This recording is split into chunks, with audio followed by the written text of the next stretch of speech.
नमस्कार मित्रों। पिछले एपिसोडों में कई बार हवाला का जिक्र आया था, हवाला शब्द का जिक्र आया था। हवाला का पैसा क्या होता है, हवाला में पकड़ा गया, हवाला एक आपराधिक एक्टिविटी है। अब हवाला क्या चीज़ है, इस पर मैं आपको इस वीडियो के माध्यम से विस्तार से बताने का प्रयास कर रहा हूँ और आपसे अनुरोध करता हूँ कि इस विषय को अधिक से अधिक लोगों तक पहुँचाने का प्रयास करें। ई गेरसेंट चैनल को लाइक करें, सब्सक्राइब करें, कमेंट्स करें और शेयर करें। मेरा नाम मदन मोहन ढोंडियाल है और ई गेरसेंट यूट्यूब चैनल के माध्यम से आप तक अनेकानेक दुनिया से जुड़ी हुई घटनाओं और विषयों पर हम विश्लेषण करके पहुंचाते हैं। हवाला पैसों को ट्रांसफ़र करने का एक अनौपचारिक तरीका है। इसमें पैसे भौतिक रूप से मतलब फिजिकली ट्रांसफ़र नहीं किए जा सकते हैं, ट्रांसफ़र नहीं होता है पर लेकिन पैसा आपको मिल जाएगा। हवाले को पैसों के मूवमेंट के बिना मनी ट्रांसफ़र भी कहा जा सकता है। कभी कभी इसे अंडरग्राउंड बैंकिंग भी हम कह सकते हैं। हवाला को आज के दौर में एक अल्टरनेटिव रेमिटेंस चैनल के रूप में इस्तेमाल किया जाता है, जो परंपरागत बैंकिंग सिस्टम से एकदम बाहर है। बैंकिंग है ही नहीं है, आपको पैसा मिल जाएगा घर में। अब कैसे मिल जाएगा? यह एक तरीका है, सिस्टम है, नेटवर्क है जो अदृश्य है, सरकार की पकड़ से बाहर होता है और इसका कोई प्रूफ नहीं होता। इसलिए हवाला का पैसा ट्रांजैक्शन करने वाले, उनकी जड़ों को पकड़ने वाले जो है बहुत कम एक्सपर्ट हैं और बहुत मेहनत होती है।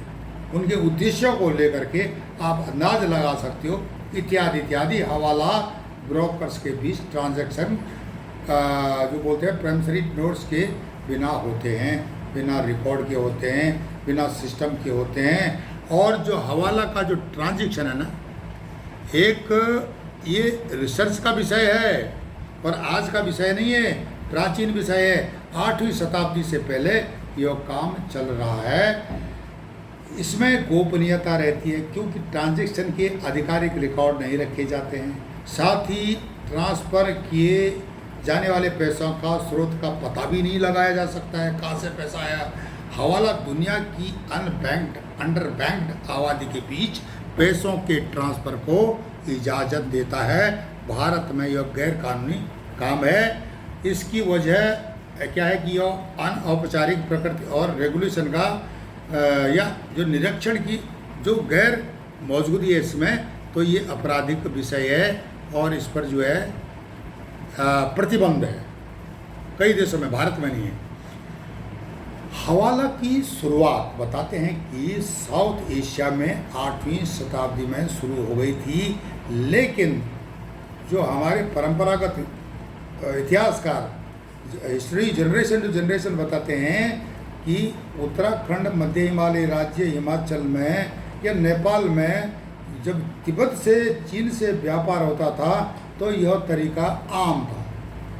कोई वो बैंकिंग सिस्टम का कोई वहाँ पर उस समय प्रावधान नहीं था। उस समय ये 8वीं शताब्दी से पहले की बात है, बताते हैं।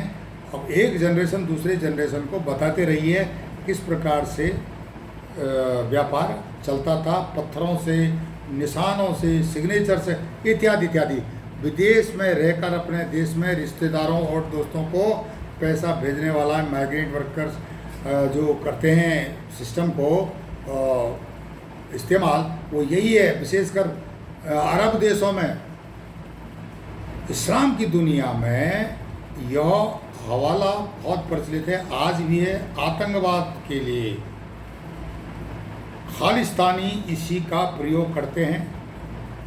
पाकिस्तान स्थित ISI का जो हेडक्वार्टर है, वहाँ पर हवाला का पैसा किस प्रकार से ट्रांसफ़र करना है, उसका अलग ट्रेनिंग सेंटर है, प्रशिक्षण केंद्र है जो वहाँ पर किस प्रकार से गजवाए हिंद की सोच को आगे बढ़ाने के लिए या जो एंटी नेशनल इंस्टीट्यूट भारत में हैं उनको प्रमोट करने के लिए, भारत में जिहाद फैलाने के लिए, आतंक फैलाने के लिए ये हवाले के पैसों का इस्तेमाल होता है। और यह पैसा फिजिकल न जा करके पहुंच जाता आप तक। पैसा कैसे पहुंचता है इसका अपना सिस्टम है, अपना नेटवर्क है, और आपको पता भी नहीं चलेगा पैसा कैसे पहुंच गया है। इससे जुड़े हुए कई धर्मगुरु जो कि प्रचार कर रहे हैं, मिशनरी वाले या कट्टरपंथी इस्लामिक गुरु उत्तराखंड में फैले हुए हैं। उनके गजवाए हिंद के सिपाही हैं 2 लाख, वो हैं फेरी वाले और कबाड़ वाले।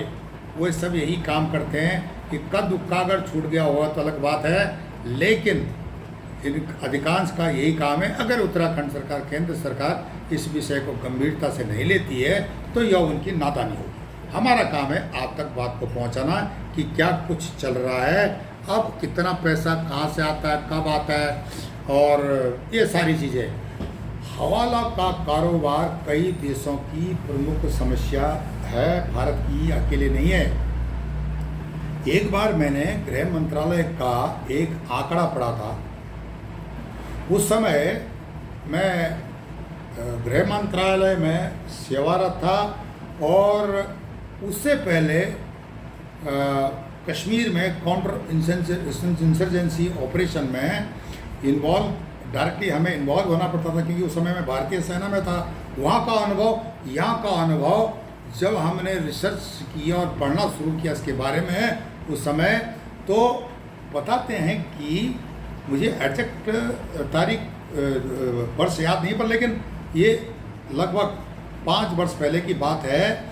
इसका आकार उस समय 20 से और 40 अरब डॉलर का था।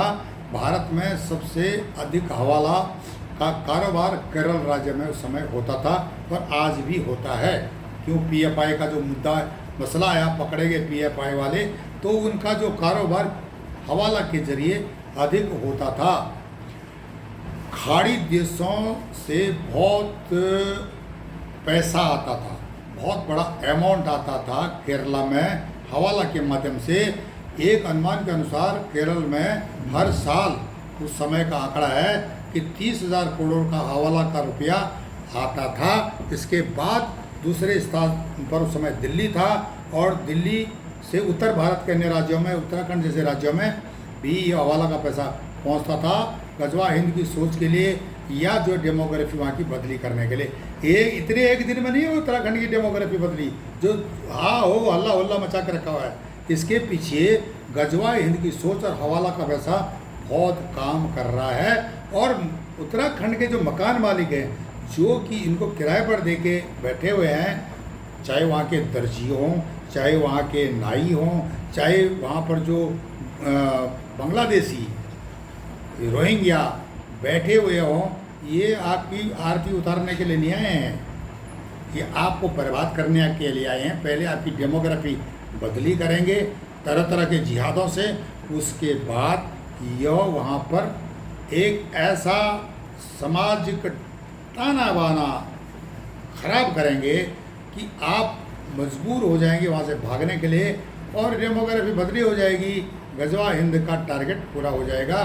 केंद्र सरकार, उत्तराखंड सरकार अगर विषय को नहीं समझती है तो यह उनकी बहुत बड़ी नादानी है। दिल्ली में क्या होता है कि सराफा और स्टील कारोबार में हवाला के जरिए करोड़ों अरबों रुपए की हेरा फेरी होती है। नोट के सीरियल नंबर के आधार पर पूरा खेल होता है। इसमें सिर्फ इनकम टैक्स ही नहीं बल्कि जेवरात और स्टील की खरीदी करने पर कारोबारी का 3% जीएसटी भी जो भी है, अभी का जो जीएसटी है, कारोबारी का जीएसटी बचता है। कच्चे में जेवरात स्टील खरीदी भुगतान करने में प्रति लाख 1.5% यानी 500 रुपये ही लगभग या थोड़ी बहुत कमीशन आपको देनी पड़ेगी, ज़्यादा नहीं देनी पड़ेगी। ये सारी नहीं तो फिर आपको बहुत सारा जीएसटी भरना पड़ता है। हवाला कारोबार करने वालों में मुख्य रूप से निर्यात व्यापार में शामिल कंपनियां, बड़े बड़े कारोबारी और राजनीतिक दलों के नेता शामिल होते हैं। बड़े कारोबारी जो कर चोरी कर रहे हैं, वो एक काला धन इकट्ठा कर रहे हैं। भारत के बहुत सारे लोग विदेशों में रहते हैं। हवाला का कारोबार करने वाले उनका इस्तेमाल हवाला कारोबार करने में करते हैं। भारत में हवाला के कारोबार जो आरोपी व्यापारी हसन अली और ललित मोदी कभी हुआ करते थे। अब उनका इतिहास बदली हो गया है, पर लेकिन उस समय जो ये लोग काफ़ी एक्टिव थे। और आपने सुना होगा जैन हवाला कांड, $180 लाख के इस घोटाले को आपने भी पढ़ा होगा कि इसने क्या गुल खिलाए थे। तो विदेशों में इसको समझने के लिए, सीधा हवाला को समझने के लिए, इसे पकड़ने के लिए बहुत मेहनत का काम है और इसका बहुत बड़ा इतिहास है। मैंने बताया ना, सिल्क रूट में यह इस्तेमाल होता था। उत्तराखंड से व्यापार होता था तिब्बत की ओर, या कुमाऊं रीजन से उत्तराखंड की ओर, नेपाल से तिब्बत की ओर, या हिमाचल के इलाके से तिब्बत की ओर, ये सब जो कार्यक्रम होता था। और उस समय उत्तरी रेशम मार्ग चीन में सामान जो लाता था, फारस का खजूर, केसर, पाउडर और पिस्ता नट्स, सामान, लोबान, मुसबर, लोबान, भारत के से चंदन, कांच की बोतलें और दुनिया के अन्य हिस्सों में अन्य महंगे वांछनीय सामान, बदले में कारवां रेशम, रॉकेट, ये इत्यादि चीज़ें, चीन के बर्तन इत्यादि सब व्यापार में होते थे। और क्या होता था कि बिना पैसे का लेन देन होता था, अंडर बैंकिंग बोला जाता है।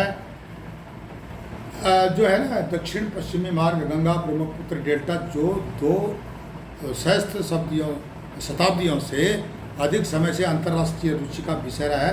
पहली शताब्दी में रोमन लेखक स्ट्रेबो ने डेल्टाई भूमि का उल्लेख किया है।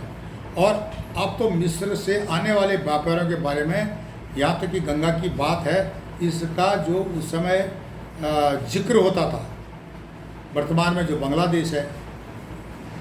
तो यहाँ पर भी जो क्या होता है कि हवाला का ही इस क्षेत्र में जो व्यापार होते थे देशों विदेशों से अंतर्राष्ट्रीय स्तर पर, इसी प्रक्रिया का प्रयोग किया जाता रहा है। चीन के सिल्क रूट ने हवाला का जो पैसा है उसको बढ़ावा दिया था। ऑटोमन जो शासकों के डाउनफॉल के बाद 14वीं शताब्दी के बाद जो सिल्क रूट का जो काम है वो कम हुआ है। तो इस प्रकार से कम हुआ था, लेकिन हवाला का जो कार्यक्रम है, हवाला की जो जड़ें हुए रोक कर चले गए थे व्यापारी उस समय, उनके पास सिस्टम था नहीं, बैंकिंग सिस्टम था नहीं, और वो इस कार्यक्रम को इसलिए करते थे, इस हवाला के कार्यक्रम को इसलिए करते थे, उनको इसकी ज़रूरत है। तो यह था हवाला के बारे में विस्तृत संक्षेप में वर्णन विश्लेषण। आप हमारे चैनल ई-गाइड को लाइक करें, सब्सक्राइब करें, कमेंट करें और शेयर करें, और अधिक से अधिक लोगों तक इस बात को बताएं कि हवाला का कारोबार भारत में अवांछनीय है, आपराधिक है। नमस्कार, धन्यवाद।